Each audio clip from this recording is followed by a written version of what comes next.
গায়ে হলুদ পর্ব শেষেই কিন্তু এইবার পালা সেই শুভক্ষণের, অর্থাৎ যার জন্য এত তামঝাম বিয়ের।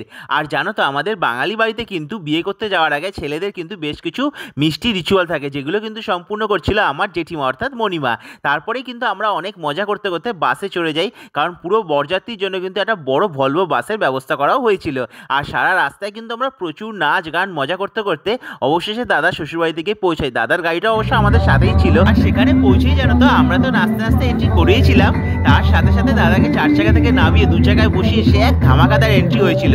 সেই সমস্ত ডিটেলসের ভিডিও পেলে আমি অবশ্যই তোমাদের সাথে শেয়ার করব। তবে এই প্রথমবার কোনো অবাঙালি বাড়ির বিয়ের নিয়ম এত কাছ থেকে দেখবো বলে খুবই কিন্তু আমরা এক্সাইটেড হয়েছিলাম, কারণ আমাদের বৌদি ভাই অর্থাৎ ঋতুদি কিন্তু নন বেঙ্গলি বাড়ি থেকে বিলং করে। আর তাদের বাড়ির সমস্ত নিয়ম রিচুয়াল সাজানো গোছানো সত্যি কিন্তু একটু আলাদা, এমনকি বরণটাও। তবে আমাদের কিন্তু বেশ ভালোই লাগছিল, আর চারপাশের সাজানো সাজানোগুলো কিন্তু জাস্ট এক কথায় অসাধারণ ছিল। আর অপরদিকে আজকের বিয়ের কোণে অর্থাৎ আমাদের বৌদি দেখছে একটা রাজকীয়ভাবে কিন্তু গ্র্যান্ড এন্ট্রি নিল, আর সেটা দেখে বড়মশাই কিন্তু নিজেকে আর আটকে রাখতে পারলো না। আমাদের দাদাও নিচে নেমে তাকে রোমান্টিকভাবে কিন্তু ওপরে তুলে আনলো স্টেজের ওপর। আমাদের তো বাপু এই সমস্ত কিছু দেখে ভারী ভালো লাগছিল। তোমাদের কেমন লাগলো লাইক ও কমেন্টের মাধ্যমে জানাতে কিন্তু ভুল করো না। বাকিটা নিয়ে আসছি পরের পার্টে, দেখতে হলে সাবস্ক্রাইব ফর মোর।